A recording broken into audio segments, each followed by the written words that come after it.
जय हो श्री कृष्ण भगवान। 13वें अध्याय का शेष भाग। जय श्री कृष्ण। इस प्रकार पुरुष को और गुणों के सहित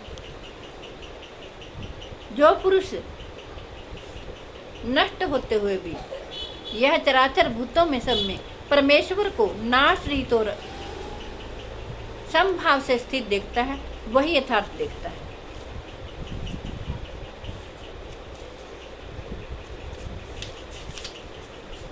प्रकृति को जो मनुष्य तत्व से जानता है वह सब प्रकार के कर्तव्य कर्म करता हुआ भी फिर नहीं जन्मता।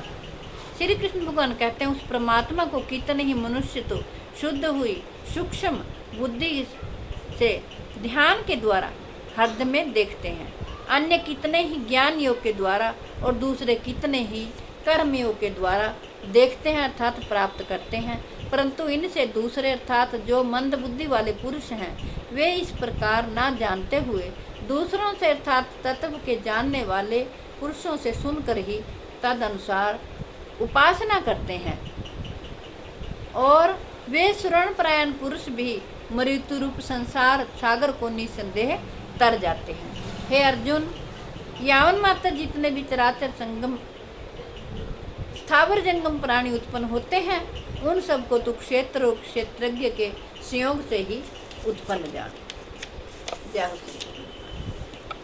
जो पुरुष नष्ट होते हुए सब चराचर भूतों में परमेश्वर को नाश रहित और समभाव से स्थित देखता है वही यथार्थ देखता है, क्योंकि जो पुरुष सम में समभाव से स्थित परमेश्वर को समान देखता हुआ अपने द्वारा अपने को नष्ट नहीं करता, इससे वह परम गति को प्राप्त होता है। और जो पुरुष संपूर्ण कर्मों को सब प्रकार से प्रकृति के द्वारा ही किए जाते हुए देखता है और आत्मा को अकर्ता देखता है वही यथार्थ देखता है। श्री कृष्ण भगवान कहते हैं, जिस क्षण यह पुरुष भूतों के पृथक पृथक भाव को एक परमात्मा में ही स्थित तथा उस परमात्मा से ही संपूर्ण भूतों का विस्तार देखता है, उसी क्षण वह सच्चिदानंद घन ब्रह्म को प्राप्त हो जाता है। जय हो।